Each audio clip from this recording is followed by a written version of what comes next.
Hey guys, how's it going? This is Mike from M&R Automotive. Today we're installing the M&R Boomerang kit on a Ford Bronco. This is a great ditch light kit. It allows various angles, so that will give you a wider beam pattern in your adventures. When you receive the M&R Boomerang kit, you are going to receive 2 mounting plates, 6 lights already assembled, as well as a wiring harness. If you wanted to change the angle at which they're shining, you could actually apply a little bit of pressure to change the tabs. That already come pre-bent. When you do that, just make sure to tighten all the bolts again.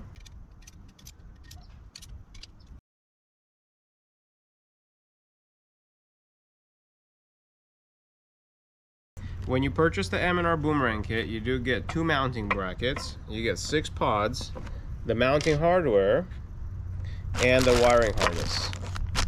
I'm going to assemble all this together, put it on a vehicle, and you guys can see exactly how I do the installation.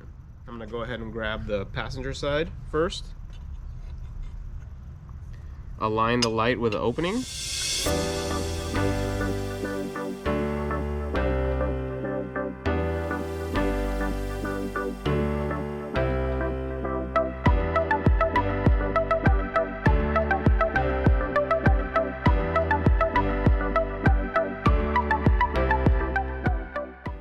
One thing you do have to note, there is a cutout for the antenna, so you know that bracket's for the passenger side. The first step is to fuse these lights together so that way they get installed onto the wiring harness. So we're going to take off all the ends. We're going to fuse all the blue wires, all the yellow wires, and all the brown wires. While I'm doing it, I'm going to tell you exactly what color does what.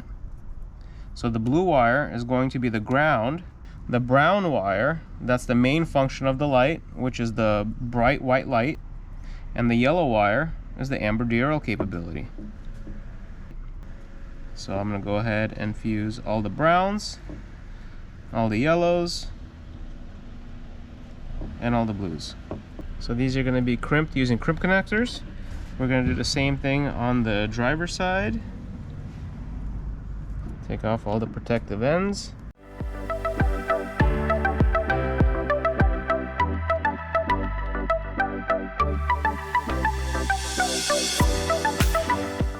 Now that we have the lights ready for wiring, let's go over the wiring harness.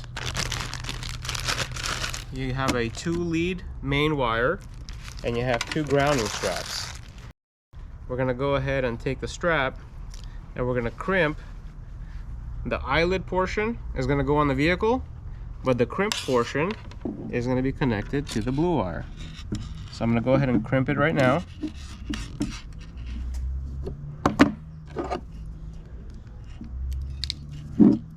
It's a lot easier to crimp it on a workbench than on the vehicle. So the driver's side ground is finished. Now we're just going to have to crimp 2 power cables. We're going to do the same thing on this side. The blue wire is the ground.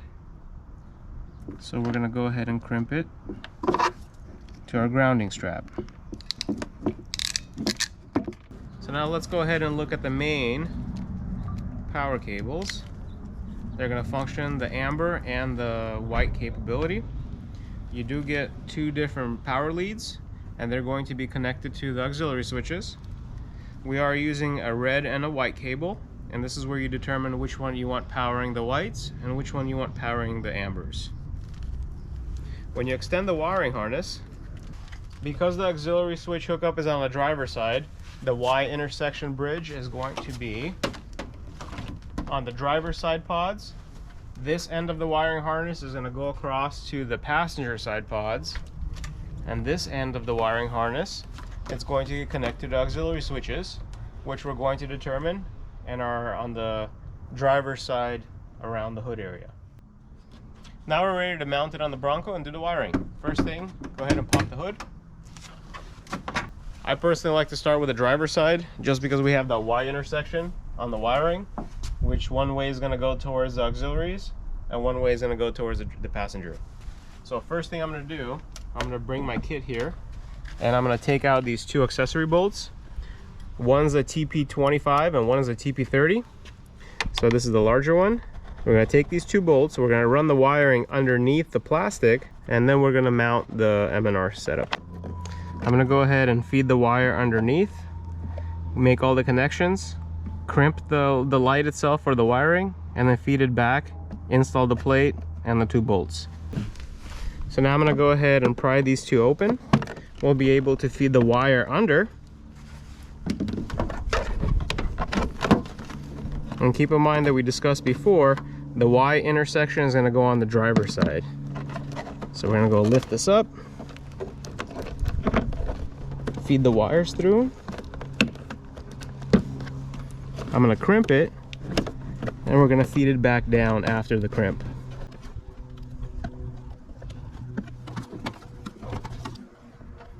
Okay. So this is where we decide if we want the white or the red wire to be the power source for the white lights. I'm gonna go ahead and choose the red for the white lights. So I'm gonna crimp the red wire to the brown. The red wire is going to power the white function of the light kit. Okay, now that we got that, we got all the yellow wires, which is the DRL function, and we're going to use the white wire on this side.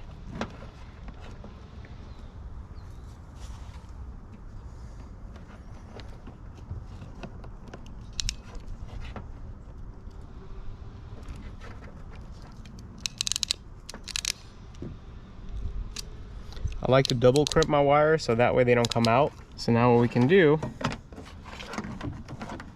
we can feed the ground strap also through here.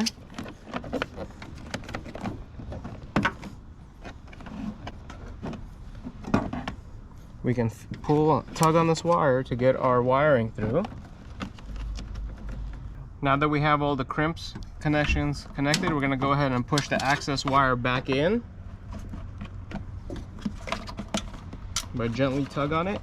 I'm trying to feed the wire through the edge so that way it's nice and neat. Whenever putting the plastic piece back on close to the windshield, make sure that the wires are not twisted, so that way they can go as flat to the windshield as possible. And now we're ready to reinstall the mounting bolts. Now that we have all the wiring, everything's put back together, we're gonna go ahead and reinstall the same bolts we've taken out in the previous step. And now we're ready to work on the passenger side. I'm gonna go ahead and take out the 2 accessory bolts. Now that we removed the 2 accessory bolts, let's go ahead and feed the wire through. So here's the other end of the wiring harness that we fed across. We're gonna go ahead and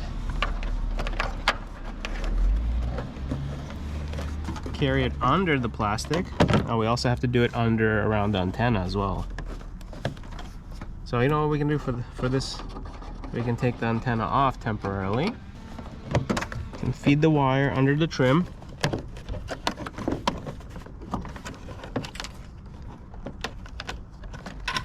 Bring it out here.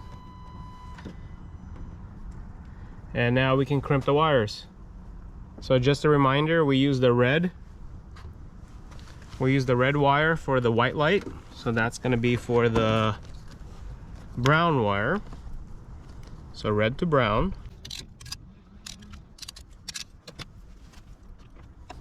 And the white wire is for the amber DRL. So now what we're going to do, we're going to feed the wire back.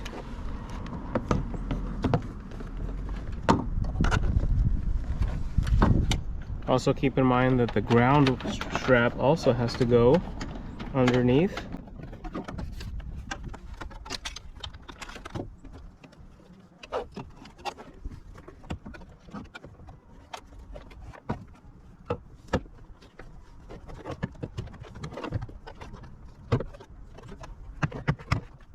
So there it is. We can tug on it a little bit more just to kind of get the slack away.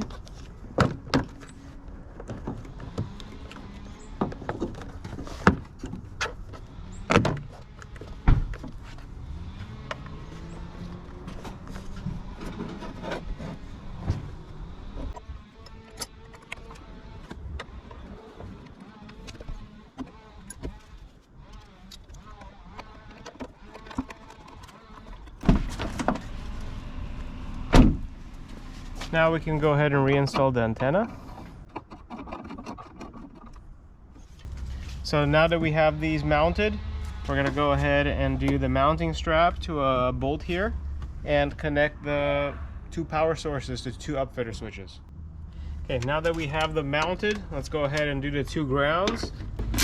I'm going to use this bolt for the ground. I'm going to take the bolt out, I'm going to feed it through the eyelid, and I'm going to reinsert it in the same location.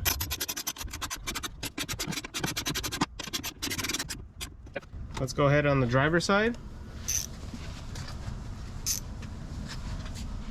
For the ground, we'll use also one of these straps. We wanted to use these ditch lights with the two functions for switch number 5 and switch number 4. Let's go ahead and look at the chart of what color wires we need to connect them to. When looking at the chart for the power distribution, we're going to use auxiliary 4 and 5 for the ditch lights. Auxiliary 4 is going to be for the white light, and auxiliary 5 is going to be for the amber DRL. So this tells me that to get power for the white lights, the power cable needs to be with the brown wire on the vehicle, and for the amber DRL it's going to be blue with the orange tracer. Okay, so based on the diagram, we're going to go ahead and connect. We have a brown cable and we have a blue with the orange tracer. I'm going to take the top pieces off. Those are just the protections for the cables. So now we have the last end of the wiring harness. We determined that the white light is going to be the red wire, the amber DRL is the white, and based on looking at the chart of the auxiliary switches and the amperages, we determined that the brown cable is going to be switch number 4, and the blue wire with the orange tracer is going to be switch number 5. So I'm going to connect brown to red, and that's going to be switch number 4 to the white function of the light, and the blue wire with the orange tracer is going to go to the white wire, which is the amber DRL, to switch number 5. Well, now that we have it installed and did the wiring, let's go ahead and test it. This is the white function on switch 4, amber DRL function on switch number 5. It seems to be working fine. We're going to go ahead and tidy everything up. Use zip ties in all the wires, shrink wrap the connectors. I hope you guys enjoyed the video, and I know you guys are going to love the product. We're going to wait until it gets a little bit darker so that way we can shoot a light output video.